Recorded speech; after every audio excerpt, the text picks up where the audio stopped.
like stopping here because this is probably one of the parts, hopefully, one of the bigger bullets in your gun you can have why. And so some of your clients may ask you that. If you're some builders or builders there are going to ask this, why are we seeing them? I'll use Cincinnati as our market. The general categories are the same for just about everywhere. I like to put it in 4 categories. 4 reasons that you're going to see high performance homes in a given market.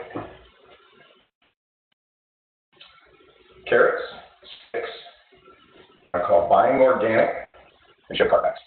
Everything's going to fit in one of these categories, I feel like. And it starts to give you more of how to address each one. And when you see it, so that you don't miss it. Sticks. Sticks, when you talk about sticks and carrots, sticks are things we have to do. Okay. We have code. Believe it or not, we have energy code. Most states, hopefully, that are calling have some version of energy code. Not all do still. But in our case, Ohio has an energy code. We have 2009 International Energy Code as our current. We just ratified. It should go into effect, sounds like June, I believe, of next year. Effectively, 2018 code, although they stripped the number out of it, so it looked like a mix between 2009 and the 2018 code. But that's okay. We got things moving along. Ohio tends to be about 6 or 7 years behind in code adoption. So we're pretty excited to get anything that even remotely that close. But every state has different amounts. And the enforcement very much varies between departments. So this is a residentially current MAP residential energy code, as I said, different amounts for levels of code in every area. The areas that are in white actually have no code. Okay? So this is our stick, right? This is what we like to call a D- in new construction. It's what you legally have to do. You're not beating it, right? You're just meeting it. So the stick is very good. I know I have to do code. I know I'm going to have someone inspect. I better do it. Or if the enforcement is poor, okay, fine, it may get a little bit down the road. The sticks work, but they're just not fun. And most people don't like them if they don't have to. One of the examples I showed earlier, but it's an example of a house, pretty typical code-built house out in the suburbs. Sort of been a house built in the 90s to what we had at the time, which was pretty light code. I think in 93 it was called MEC at the time. So code-built house. Carrots. All right. So carrots, I would like carrots. Carrots are better. Carrots are going to be something that I can take for doing this extra thing. Every one of you probably has some version of a utility rebate or utility incentive, right, due to a lot of the federal laws that regulate the need for utilities to give back energy efficiency value, if you will, to the certain markets.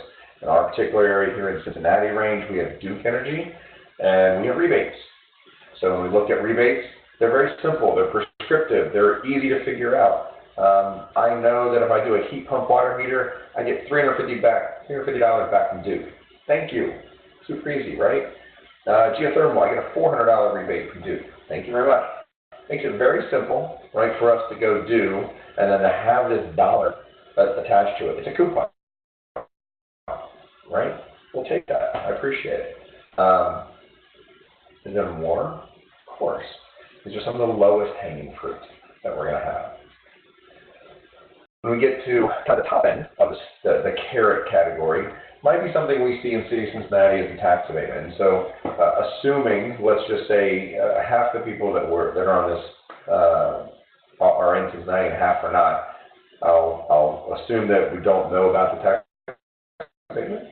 But the City of Cincinnati tax abatement, lead residential tax abatement, is groundbreaking. I have the joy that it is sometimes to work with municipalities on programs to try to get either sustainable buildings or high performance buildings, better quality of life through their buildings. through for their constituents.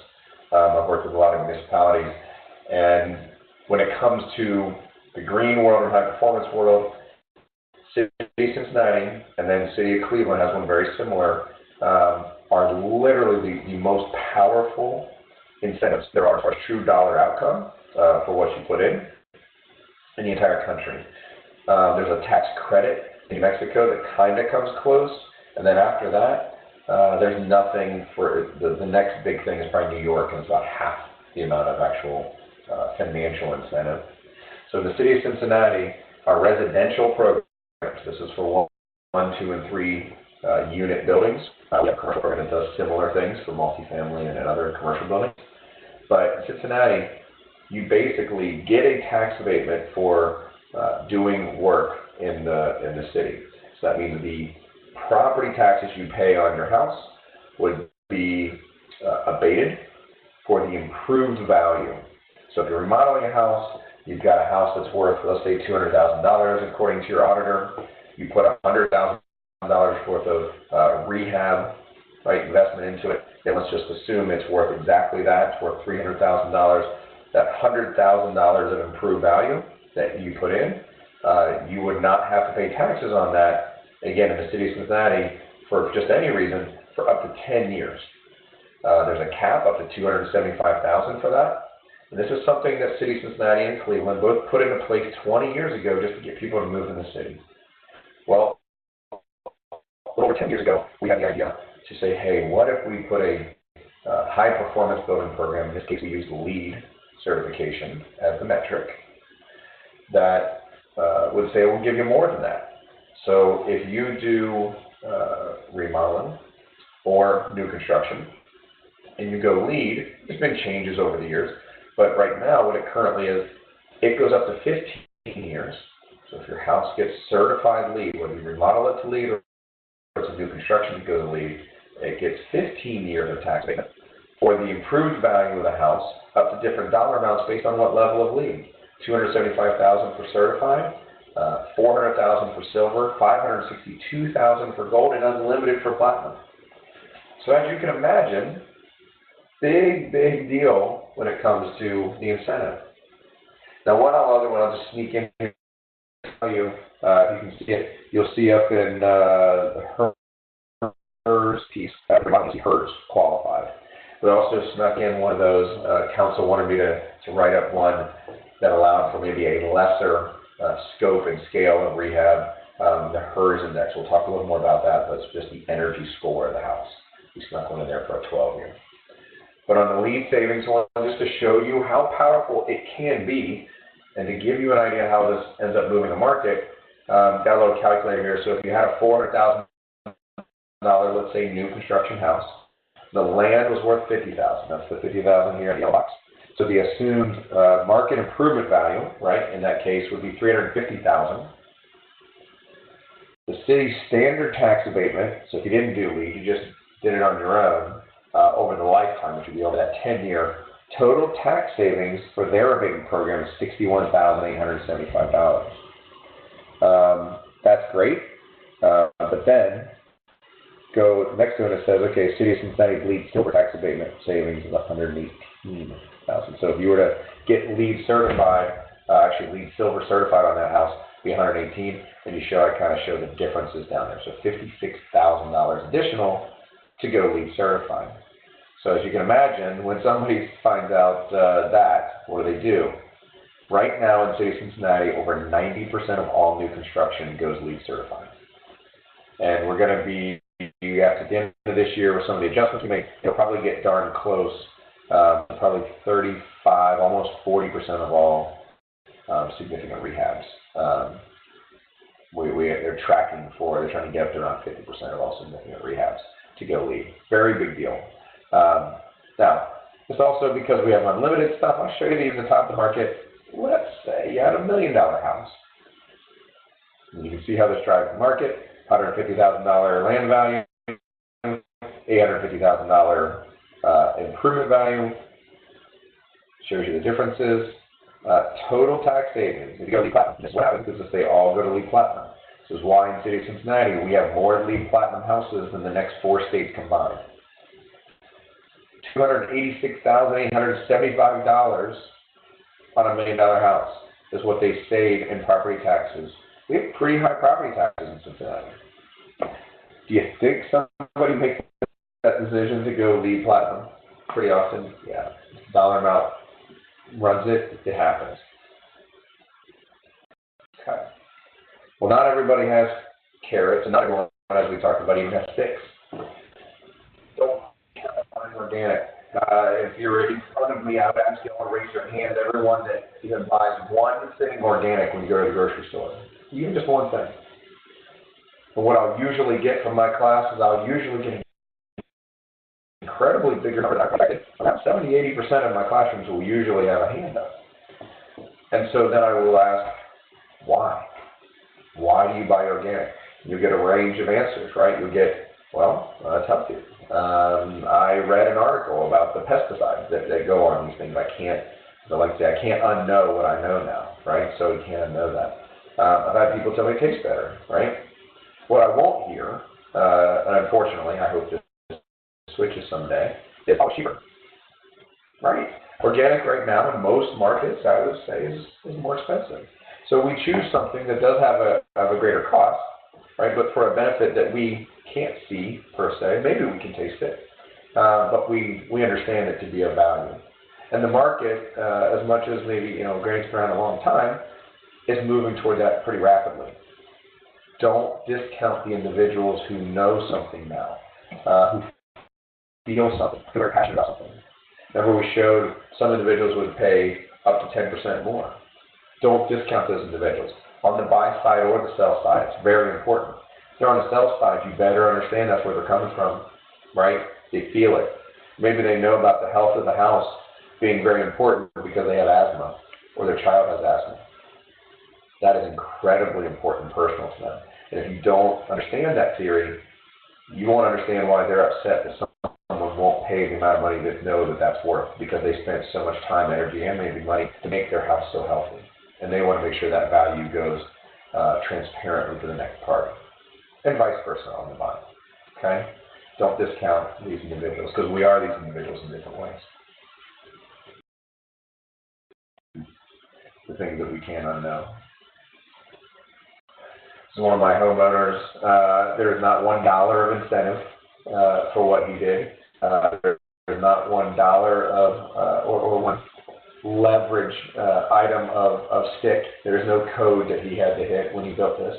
No senior code. But this is a net zero house out in the suburbs, actually one of the rural suburbs of Cincinnati and Milford, because he had a passion for it. Actually, I think this is, he's retired now, but this was his second fully net zero house that he had built. The other one I think might have been, I feel like it was in California. Don't quote me on that, might not have been before. But absolutely passionate about it, never a doubt when he built it, knew this was going to be the case, and just did it on his own. I didn't even find out about the house till years afterwards, didn't seek any recognition for anything else. Met him, super nice guy, and now we've done tours of his house. He's done such an amazing job. Okay? Oh, remember this house? I showed this one earlier on one of my code houses, right? On the stick? Well, it's a little bit of a surprise because this is also one of my crazy people buying organic. Vilas, I love him. He's an engineer. You see a pattern there on occasion. But a chemical engineer, he'll tell you. Doing some amazing things to his house. He came to me after his house was already net zero and then wanted to do better insulation in the house and some other things so that he could go well past that. I can't explain how passionate these individuals are. Looks just like it was just a code-built house in the 90s. Didn't have to do it. It's what he really wanted to do in itself. So again, when you get into these types of houses that come in, are you prepared to get the information out to the market on how you sell this house? And on your buyer. Does the buyer know what they're buying? Right? Are they getting that value? And sure, yeah, I'm one of those crazy people too, right? So can't hide that fact. All right, last one is show me the Carfax.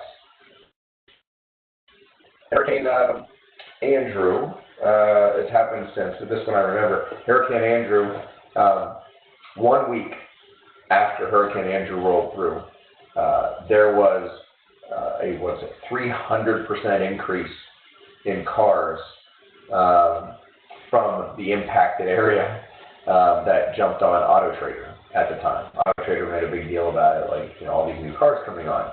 What do you think they were? A lot of them were flood damaged cars, but they were trying to sell on Auto Trader, right? Show me the Carfax. Talk to me about what's truly happened with this car. Well, I love that commercial because that's what we're looking for, right? What do we want? If we want that for our house, for our cars, do you think we want it for the house? Absolutely. When we start talking about what's in a house, there's a lot of houses you're not going to know anything different than the color of that paint, because you're not going to be able to see back behind there unless there's been some mechanism to pull that value and that information back out and hopefully create value. Okay? So remember, it's carrots, fixed carrots, organic, and Carfax, and all of those come back to value. Why should we care about it? Because it's our process. No matter which one of us, which of these we are in this process, this is the process that garners fair value at closing of a house. This is where we fall. If we're the green builder, the contractor, even the homeowner, we are the data source initially to give to that listing agent, right? That listing agent has to get the data from somewhere. It's coming from one of us. Then he or she's going to take that information, throw it on the green MLS. You're going to take it. The MLS is your function, right? That's what's going to, your search function, not only for going out, but hopefully most of you know this, your appraisers are using the MLS, right? So they're the other big factor in this process, that the appraiser, if they're doing their job, they'll tell you it's not their opinion of value. Yes, it's an opinion of value, but it's an opinion of value based upon the data. So it's technically the data set's opinion of value. If the data is this big, they will make an opinion based on that data. If the data is this big, they will make an opinion based on that data. So do we want less or more data? More.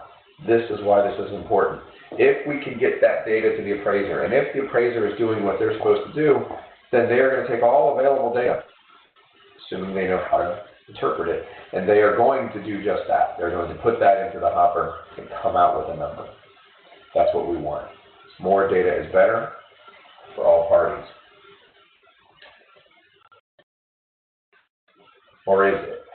I bring this up because remember what I talked about earlier, the one thing that scares the bejesus out of some of the real estate agents, truly I think on the real estate sales side, right, so agents and otherwise, is a term, like say, the brown discount and green premium.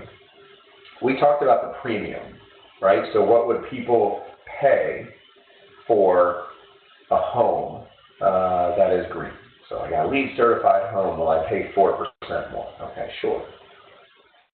But if I know that that's a percent of the market, and let's say I even think of, maybe we're talking about green, truly certified houses. Let's say of all the housing stock that's out there, let's say it's 15% or 20% of the market. Let's just use a number, okay?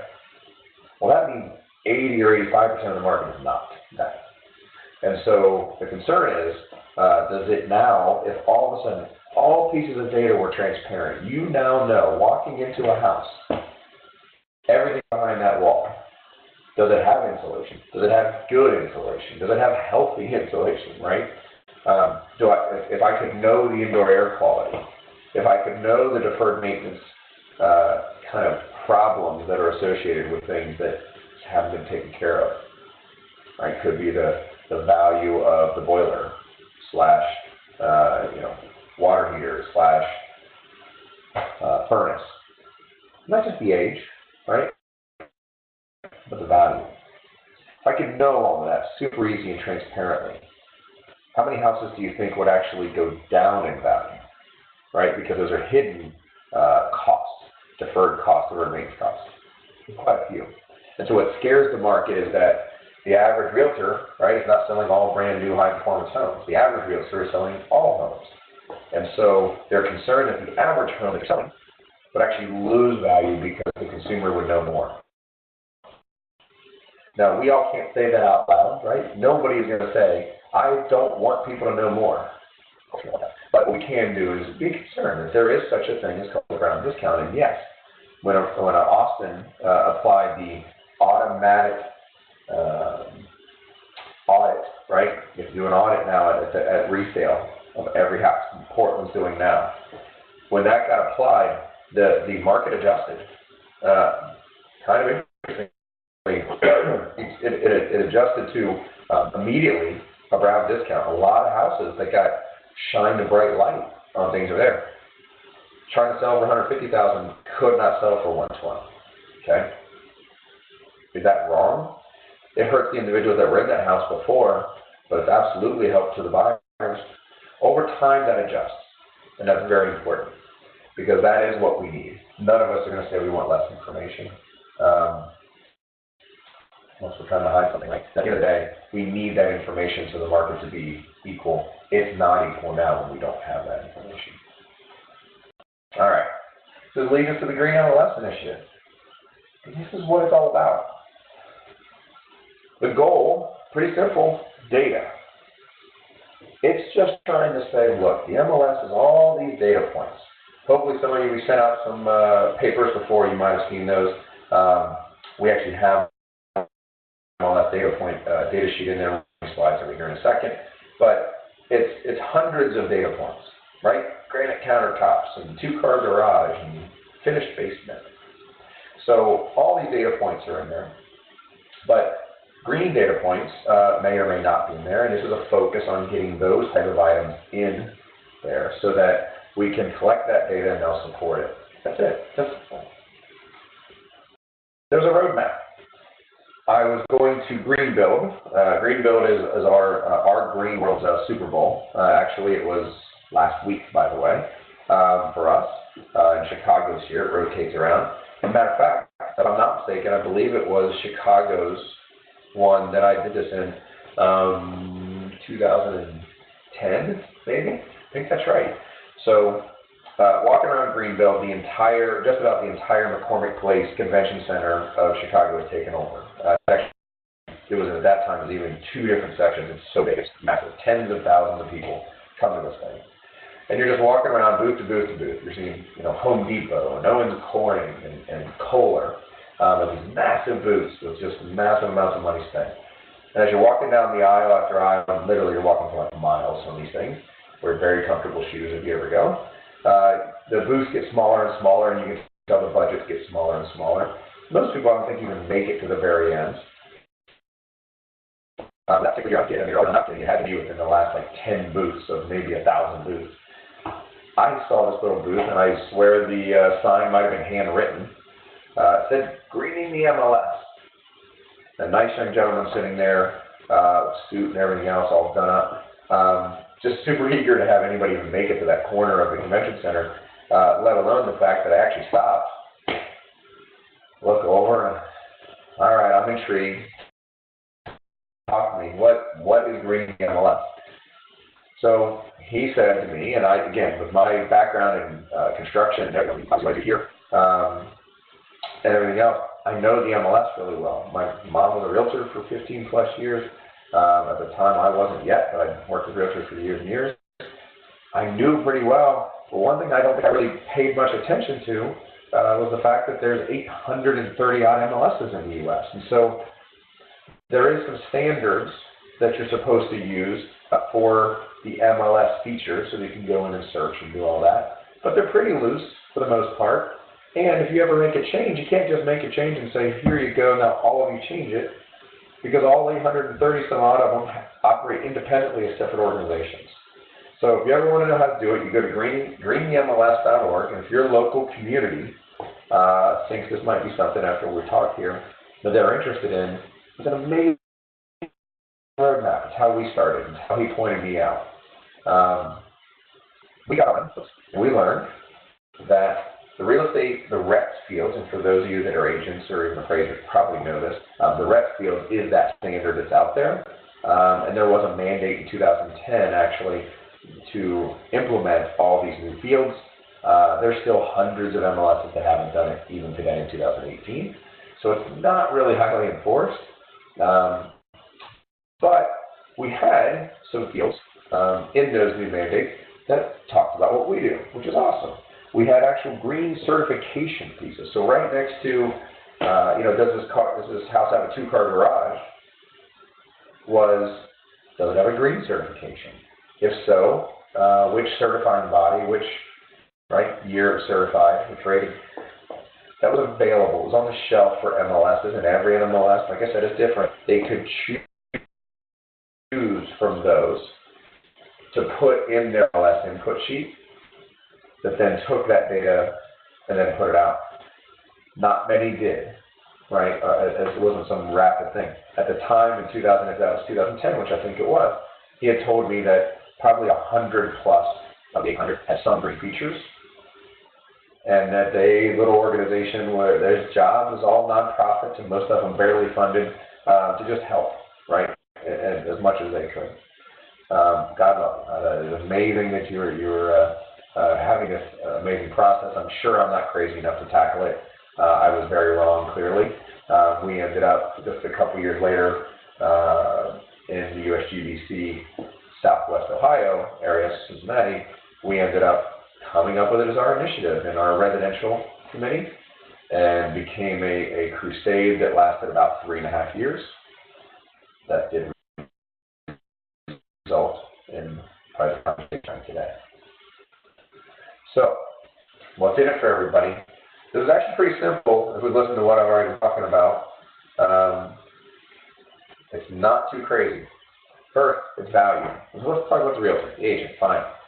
Value. Yes, do you want to sell a $200,000 home or a $220,000 home? Sure. Most agents will tell you they're not that concerned about a little bit extra value. They want to make sure it sells every time, right? House sits too long, sometimes it's awful. And so, increased value for the home, big deal. I agree, but not everything. Increased service to the client, everything. If your client feels like you maximized or at least really paid attention, right, to what they have put into their house and what they feel like, that's where you get your business next time. That's how they refer you to 10 more people. Because most of the time, especially when the market's really crazy, what are we doing? We're selling as the things are coming along. And we're not digging into every little detail because we know the mass market it don't matter so much. But in some of these cases, it can matter quite a bit, especially when the market's not so hot and anything sells at any time. Increase knowledge for yourselves. You need that. Set yourself apart. You've got to establish yourself as the local go-to for something. Why would it not be green, high performance, healthy, energy efficient? All of these things are things that all really sound good and sound like you know something more than the next individual. Less days on market. In a market that anything sells, we don't think about it, but what did we have prior, right, when the market was tanked? Days on market were huge, and we're going to see it again. So what's in it for the appraiser? Data. Any good appraiser will tell you that data makes their life easier. Less data makes their life harder. It's a lot of work to figure out things, and they don't have data. When they've got the data sitting in front of them, they got 200 houses to choose from, and amazing. But when it's this one really specialty house they've never seen before and can't figure out where to get the data from, they've got to guess, and they hate guessing. Secondly, expanding the knowledge base. So appraisers can charge more, right? When you're a specialty appraiser or have some knowledge of that, you can charge more when the market's limited. Now, my goal is to make it so that they can't charge more because I want it to not be limited. I want them all to have that information. So I'm sorry about that. But that'll take a while, so you should be able to charge more for a while and definitely get more business. The lender, lower default rate. They'll do anything in the world for that, so let's be clear, that's a big deal. The second part, being an ex-bank, I'll tell you it's important, but you got to take it with a grain of salt. More homes can now qualify with loan for different products, right? So financing options, there's weatherization programs, there's energy retrofit loans, renovation loans, home equity lines of credit that are tied to some of these, and then EEMs, energy efficient mortgages. All of these are amazing products, but we're going to talk about one in a second, but one I like to caution about is most financial institutions have a whole folder full of products. Okay, when I say products, it means different types of loans that they can give. You go in and say, hey, I would like to do a loan for a house or renovation or something with you. Your banker will then tell you, great, here's our 3 options. Well, underneath that desk, he's got 87 options.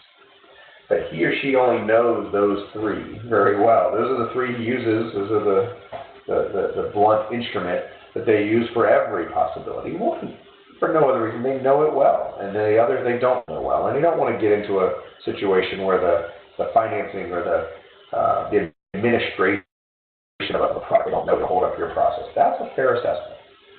On the flip side of that, be careful because some of these products exist. The energy efficient mortgage, for example, has existed for 10, 15 years now. Okay, most banks will tell you, I don't know what you're talking about, okay, but it's there. They have it in their file cabinet. They just don't know it. So keep that in mind. It's there, so you got to push a little bit sometimes when you know it's the right product for you. Help them out. The energy efficient mortgage. One of my favorites because it's actually not that complex, but it solves a lot of concerns or problems if you don't find the value that gets all the way to the number you want, right? So this will go into a mortgage of a house, and it could be upgrades that already happened, or it can be upgrades that you want to do. I want to buy this house. I'm going to put money into this house. Maybe I'm going to put new furnace, new insulation. Actually, let's say the walls are actually in pretty good shape for insulation and everything else. And it seems like it's pretty good and tight. I really always wanted solar. Cool. Whatever it is that you end up doing that go into that range can be put into a model, an energy model, and it's actually on the HERS score. We'll talk about that. Well, I think you can actually use the home energy score as well. It goes in this model, and it figures out what the useful life of the upgrades are, and then what the energy savings will pay for. So if the energy savings, let's say, have an 8-year payback, and the useful life of the product is 15 plus years, you're in. If the useful life is 15 years, but the energy payback is 22, you can't do it. It makes sense. Effectively, you're putting, right, these energy savings, so if your bill drops $50 a month, how does that pay back? It puts with interest and everything else into the value of the and it lets you go over the value of the property. Now it's interesting, this is saying up to 5%. That's been kind of a standard rule I've used on a lot of EEMs. Different financing options will have different EEMs. And then, Brett, we want to, I guess I can switch it over here if it's on mine, right? I can switch over to a product he was showing me. Yeah, there we go. So for now, I think this has been out in a version, but there's been some updates to it recently because I just got emails on this as well, pretty recently. Freddie Mac has their Green Choice mortgage, and there's a lot of really good updates. One was we saw getting up to 15% premiums, which is really cool. And again, energy and water efficiency as one example. And so check on these. Again, what we like to see, we're trying to push for, again, we try to do retrofits like crazy people like me. When you get into these houses, you start to have this standard rule of, oh, I definitely can't do that, right? I can't get into the walls. I've always been told if I go get into it, it's never cost effective. Well, first of all, when was that rule? Okay, it could have been a 20-year ago rule, number one. Number two, could be. And this product wouldn't even give it to you if it wasn't. Okay? So very cool. Look at these kind of things. Rehab houses. Tell you all the things I did wrong and right if you ever want to know. All right, builders, contractors, product manufacturers. Honestly, especially going to Greenville last week, this is what I see a lot of them. Do not think they will not invest money if there's not money there. These are big companies. Owens Corning will absolutely put all the money in the world if they think they can get the money back, right, in R&D. And so a good example right now, we've been asked for smaller air conditioning and furnished units because houses are getting tighter. I'm needing less air distribution through the houses, so the size of the unit should shrink, which I hope saves you money, right? The boxes should be less expensive. It's not entirely happening. and they stopped making boxes any smaller. And so we have some of our low-load homes, which means the house doesn't have a big energy load to move a lot because it's really efficient, and we can't get a lot smaller until you go to this other technology like a mini split or something else. And so if you kind of watch these guys, when they start figuring out that, hey, looks like there's a lot more low-load homes selling, all of a sudden Carrier, who we spoke with over the last few months, has said, we are dumping a whole bunch of research and development money into mini splits. And we're trying to drive the price of mini splits down because we see houses needing smaller and smaller systems. So anyway, this information goes to these guys and lets them make big decisions, and all of a sudden we start seeing really cool products on the shelf. Without this data, it makes it really hard for them to make big investments. And the home buyers and sellers, it's transparency. It's show me the Carfax. Nobody wants less information. Now, there's information overload, right? But at the end of the day, I want to at least take a look at it. Send me the 37-page document. I might only look at a couple pages, maybe, but I've got a couple key things I want to see. More information is going to be better. I can give that to my brother-in-law that's smarter about this kind of stuff if I really want. But at the end of the day, I have it. And homeowners, home buyers, they want more information. It's why they're leaning toward things like Zillow and other stuff, because they give a lot of data. Some of that data is not useful. Doesn't matter. It seems like it's a lot. Okay? Some of it's not as accurate as it should be. Doesn't matter. It seems like it's a lot. They want the data. They really want to know what's the cost of the home on an operational standpoint, and then how much it's going to be long term. Greening the Cincinnati MLS. All right. So what do we have? We have a phase 2 in place. So I'll talk to you about phase 1 first. The old adage of how do you eat an elephant? One bite at a time. That's kind of this process as well. One of the things we MLS work kit there that I gave you, the GreenHome work, it'll talk to you about is find another city or champion of another area that can help you out. We were blessed to have some amazing people from Chicago's market help us out in Cincinnati and donate a lot of their time to us, and we really appreciate that, and we do not forget it. And we donated a lot of our time to multiple cities now. We helped Louisville get theirs up and running. The Dayton, Ohio MLS is actually working toward it right now. Pittsburgh is working toward it. Cleveland, I've got some work on that, and in Columbus. And so, yeah, so pay it forward kind of thing. It matters. And really, Chicago was great because they're on like phase 6 of their program and learned a lot of lessons. So our first, and one of the first lessons they taught us was just get something. The process has a lot of roadblocks, trying to get people in. Just get something. So in our case, our first something was a yes-no box. We were super excited about our little yes-no box.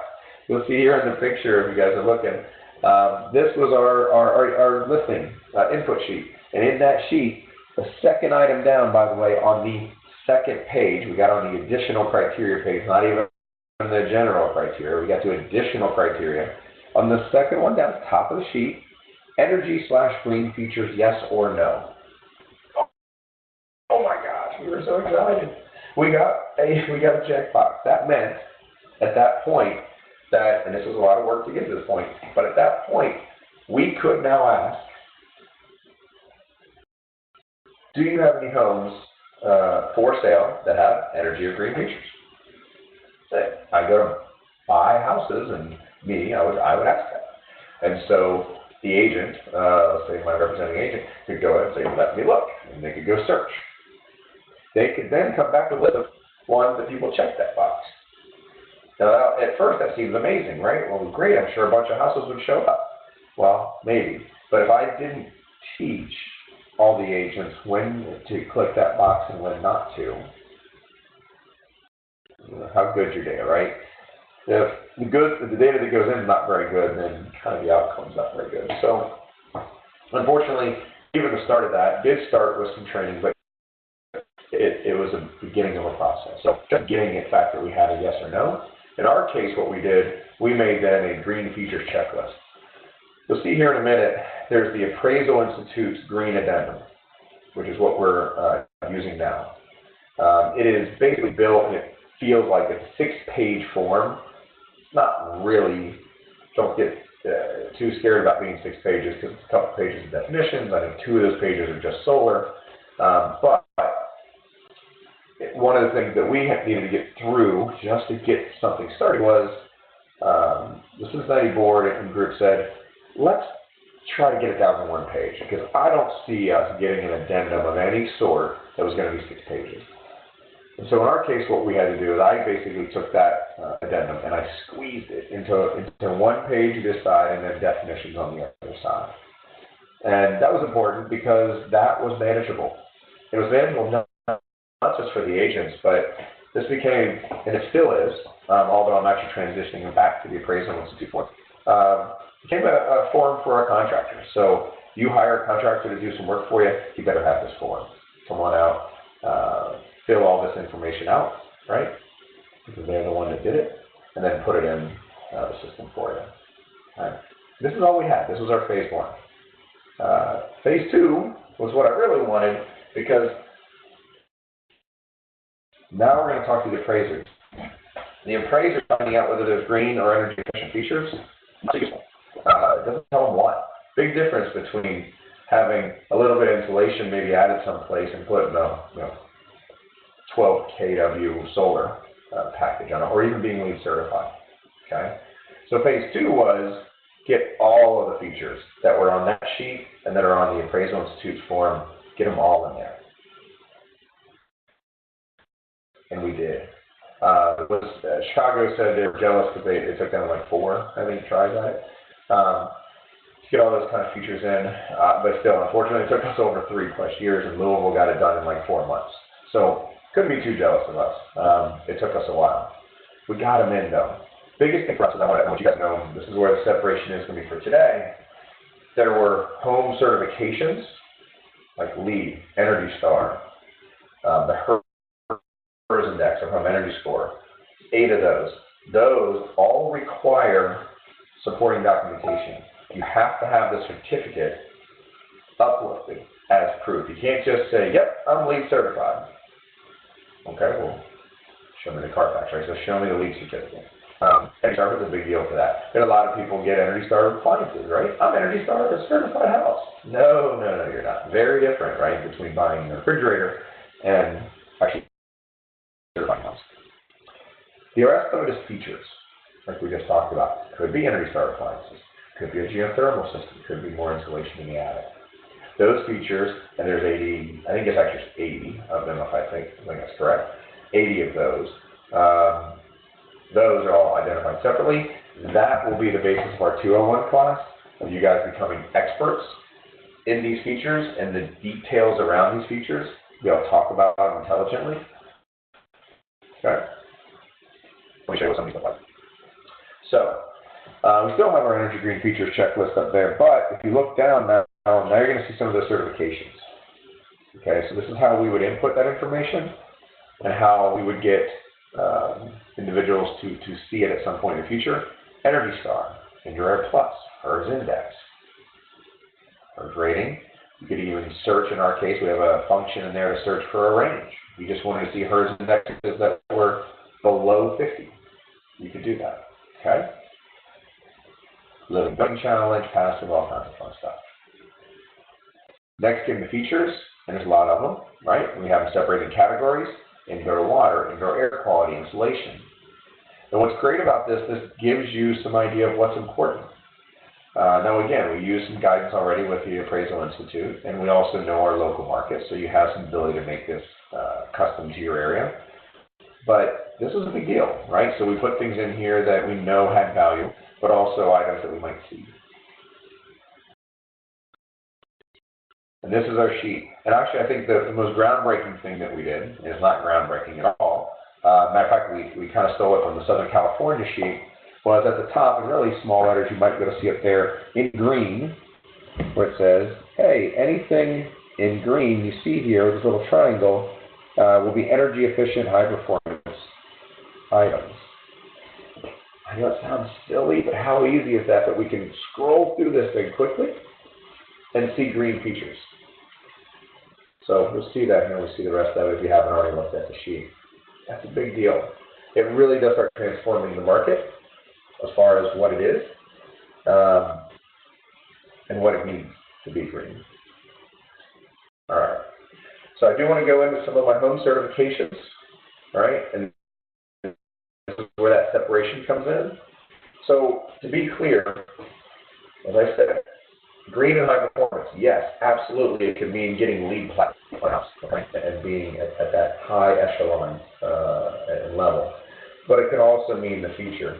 And so features go into a lot more depth, knowing a lot of the details of each individual one and why is it important.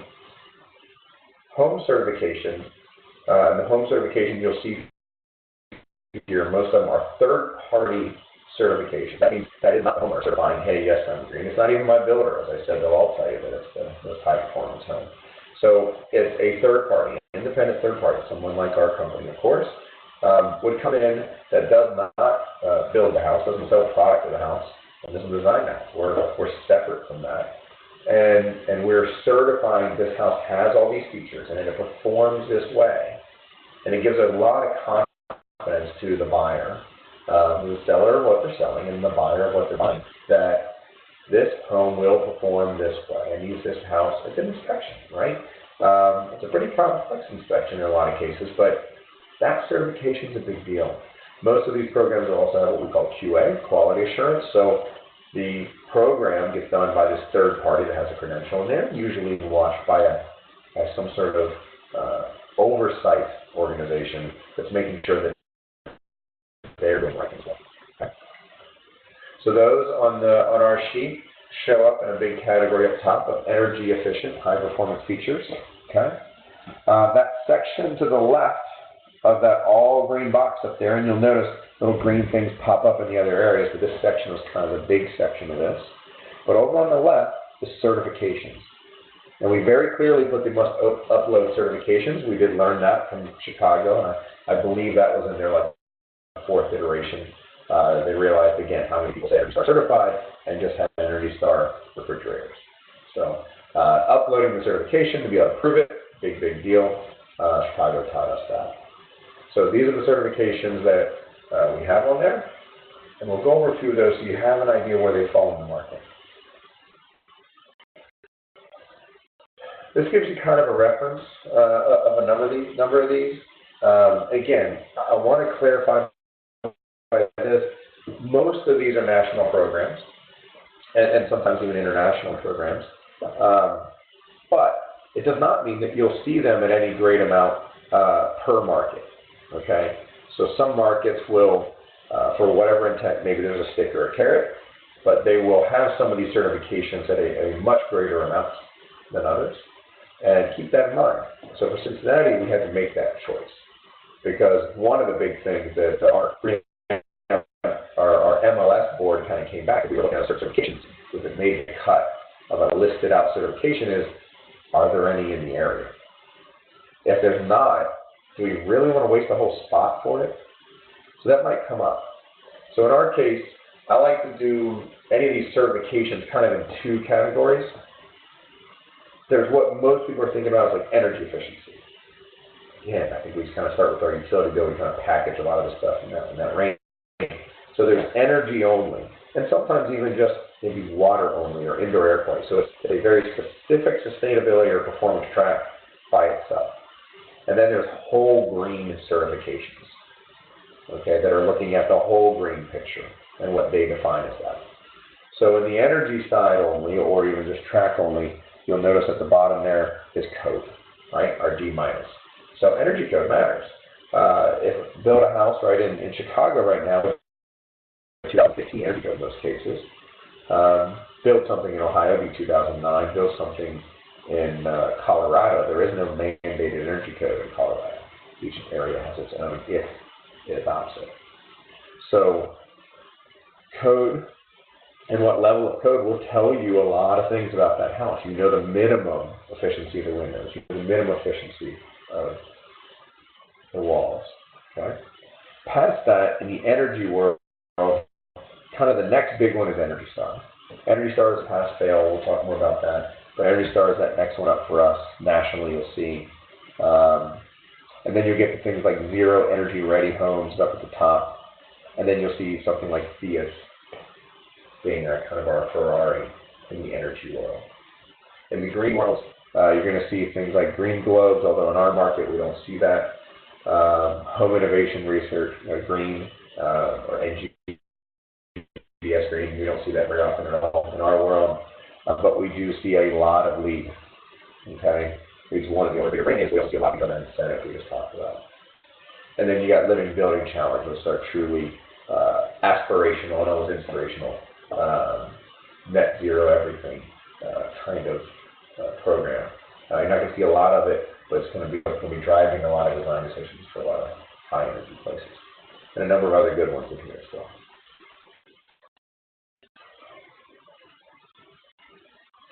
All right.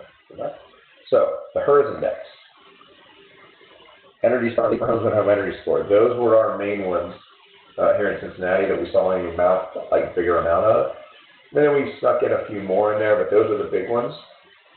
The HERS index is the big one I want to start with, and then I think we'll be close. I might get a couple more.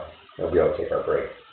But the HERS index for us is the basis for a lot of these programs. The HERS index was actually created by the mortgage industry, or in conjunction with, it was created by ResNet, and with the mortgage industry in mind, to come up with a standard to be able to compare apples to apples as far as what their true energy efficiency was. If you as agents ever go through and collect the utility bills as a way of trying to figure out how energy efficient this house was, that's a good start. But it only tells so much of the story, right? If it's a 3-bedroom house, you could have one person living in that house, or you could very easily have 6 people living in that house. How many are living in there? How many kids doing how many loads of laundry, right? How many TVs are in the house? Maybe they've got a hot tub, and maybe there's 3 bars in the house with 6 refrigerators. You don't know how that person uses the house versus the next person. And that is a very big difference, okay? The HERS index takes that out. It goes back to a reference home.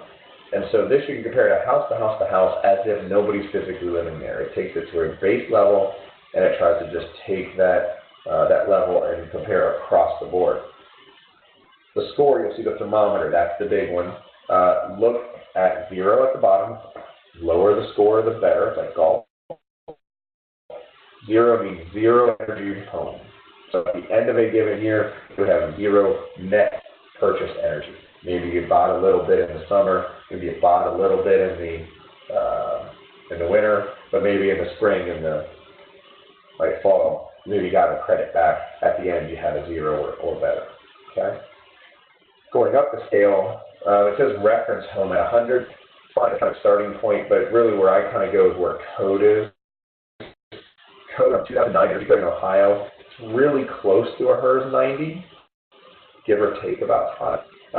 But gives you that rough idea. When we go to our new update, it's going to be a pretty big jump for us. It's going to be probably below 70, between like a 70 to almost 60, if you followed all those paths. And so that's a big deal. Some of our programs like Energy Star, you really can't even get Energy Star unless you're in the 70s, and a lot of times well past certified. So lower the better. The average existing home in the U.S. is a 130. My historic house, not the one that I'm in currently, but the historic house that I had before, that was beautifully redone. And it was hard for me to go in there and work myself. But going in, it was beautifully redone. My wife and I fell in love with it, and it was just recently. It was a 2-year renovation, and it was gorgeous. We go in. Of course, what do? I tried to figure out what the HERS index on the house is. One of the first things I did. It was a 220. Because what happened is, in that particular house, all those beautiful renovations that were done were very beautiful renovations. They weren't high-quality renovations. And so, yes, I could see outside the house, between every place they added new siding to the historic brick. So, don't assume just because it's pretty, right, it's doing high. Now, with a weekend and a case of caulk and maybe like a little bit of insulation and some lights, I think I was able to get that down close to 100 pretty quickly and pretty inexpensively. Okay. So The HERS score is a big deal. It is the basis of a lot of what we're doing. It is the miles per gallon sticker. It's our market transparency sticker on a lot of these programs. It's going to have a lot of the data that everyone really, really wants. And the organization Resonant does a very good job of keeping that data and making sure as hard as they can. It's a lot of work to make sure the data is delivered in a consistent manner, which is a big deal. What's going to be included, you see kind of a list there. Performance testing, the type of the house. We're going to blower door test the house, pressurize the house, and see a compilation of all the holes that are in the house. Duct testing, and making sure ducts are sealed. I know I told Brett I would do this since you're in my house. I get to show off a couple things, but my duct work up here is actually all up in these spaces so that we can get to it and do adjustments. I don't know if the video would be seen, but you're going to see like duct butter or mastic that's going to be on your seams. Those are the kind of things that are going to happen in a high-performance house and not happen in your standard house. They make a big difference on how comfortable you're going to be. Let air leak to the outside. Your heating and cooling, of course. How efficient are they? How new? Water heating, lighting, appliances, the envelope, the insulation we talked about. Even the direction that the house is facing matters, right? How the sun hits it. All of these things go into an energy model and produce a number. Nationally recognized system, independent third party. You've got to have an independent third party do the rating. I say that because it's a big deal. Do not trust somebody who says, yep, all my homes get a HERS 50. Every one of them. Well, first of all, it's not possible. It's going to be variable for the change. But second of all, okay, well, show me the certificate. Oh, I don't get one of those done. I do it myself, and I wouldn't pay. Oh my God! Well, how am I going to trust you? You look like you have a honest face and all, but how am I going to trust that? It's an independent third party that does it. Has to, or it's not a HERS index. Okay. Talked about all of that. You ever go down a subdivision and see the big red door a lot of times on the front of a house? Don't care, they aren't bug bombing the house. It might be, but that's not what this is. This is actually the blower door when they pressurize the house. So the HERS rating has a number of parts. First of all, it reviews the design, checks out all this information, makes sure that they're all not only passing code, but also getting to whatever it is, what goal that you're trying to reach. It does a thermal bypass inspection, where you're actually looking at the pre-drywall walls, right? So I need to see the air sealing detail, I need to see your insulation, and the install of that insulation. How good of a job they did. Trust me, it is not uniform. And without knowing that you're going to get tested, and sometimes without a lot of training, most insulation is not done with what we call a grade 1, which would be the best. It's usually with a grade 2 or 3 or worse. Which makes a very, very big difference in comfort, let alone the energy efficiency of the house. We then go back and do a final inspection of the house on a HERS index. Diagnostic testing, because when the blower door and these other tests come in to make sure it's there, but also all the things that were designed in actually got put in the house. Believe it or not, things change. And you want to make sure you're getting what you paid for. Final testing and a final rating. We talked about thermal bypass, so again, checking all the pressure and thermal barriers. And the tightness, the holes. I think, is this the one?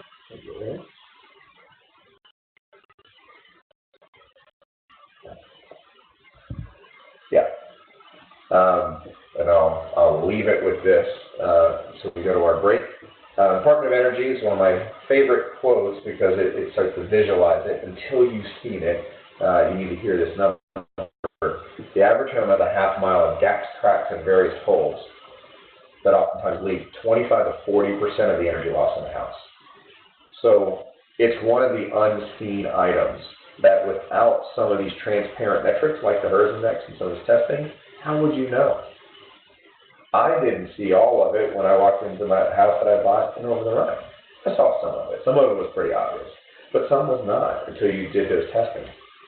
It's not mandatory to do that. That's something unless you're in Austin or Portland or Berkeley. So how do people know, right? It's a big deal, 25 to 40%, just because of little tiny holes. I'll leave it at that. Let's take a 5-minute break. It is actually, there's one after, so yeah, come back at about 6, 7 after, and we'll get started. Hey, I just wanted to say, too, for those of you who want to hear a little bit more about some of these items from Michigan, I'm going to go over that right now. So those of you, if you want to head out on break, you don't really care, go out and head out. But I'm just going to go over a couple Michigan things here, just about 2 minutes, if any of those you interested in, stick around. Thanks. So let me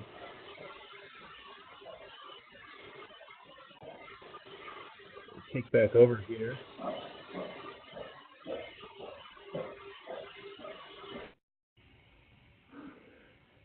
And so a couple different things here. The first one is, let me make sure I'm sharing my screen. One of these are in a handout that you all had access to called the Seller's Green Disclosure Statement. So you can pull that up if you want, or I will share it on my screen.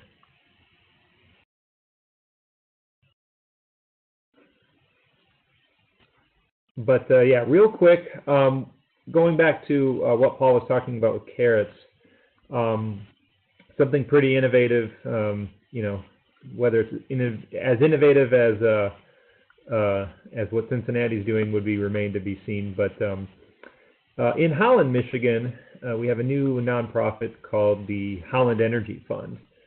And what's really cool about this is it's kind of a 2-for-1. The first one is if you actually live in the city of Holland, there's about 7,000 homes, you can get up to 10% back on a home energy improvement up to $30,000. So that's, as long as you spend more than $10,000 and up to $30,000, you can get 10% cash back on top of utility rebates, gas and electric.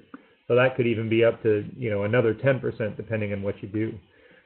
So anywhere between $1,000 to $3,000.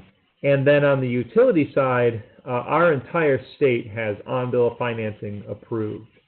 But it's only being implemented right now through the Holland Board of Public Works customers. So that's anybody in the city of Holland or the surrounding area. And you can use both of these together, but what this on-bill financing does is pretty cool. You can access up to $40,000 at a 15-year term at a pretty good interest rate, financing for energy efficiency improvements.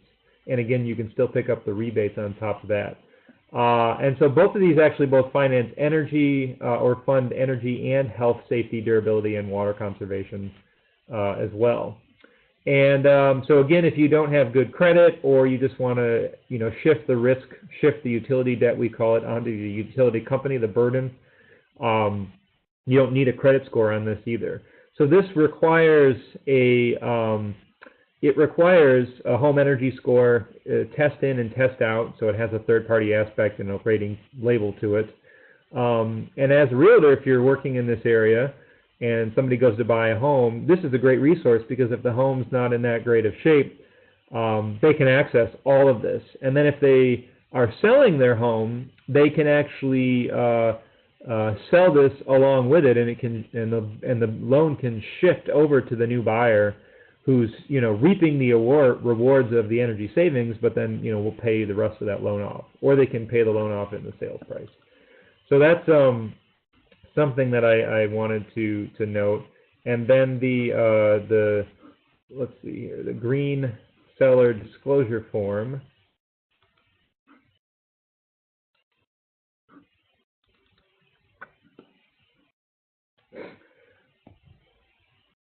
Oh.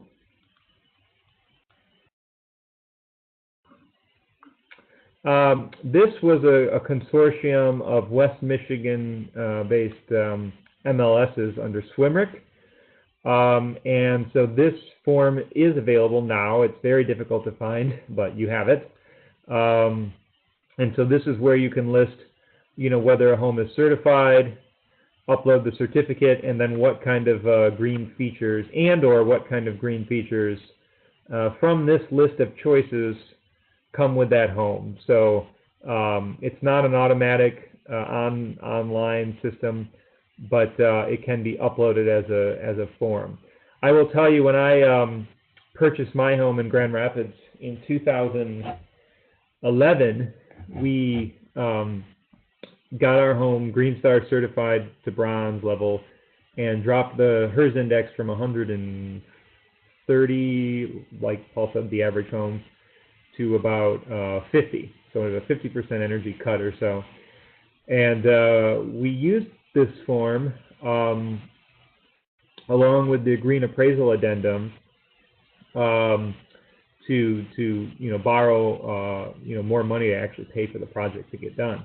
And then when we went to go sell our home at the height of the market 2 years ago, we filled this form out so it was listed. And because the market was bursting to the seams and everybody was getting above the asking price, unfortunately the green certification didn't play a role, for better or for worse. However, I did meet with buyers, and they pulled me aside and they said, we really appreciate all of this being in the house and being disclosed, even though we're quite frankly buying it because this is where we want to move. So this is our West Michigan one that's available, and then of course Chicagoland has a really robust green MLS system as well that might be one of the top tiers in the country. So thanks again, and we'll get started here soon.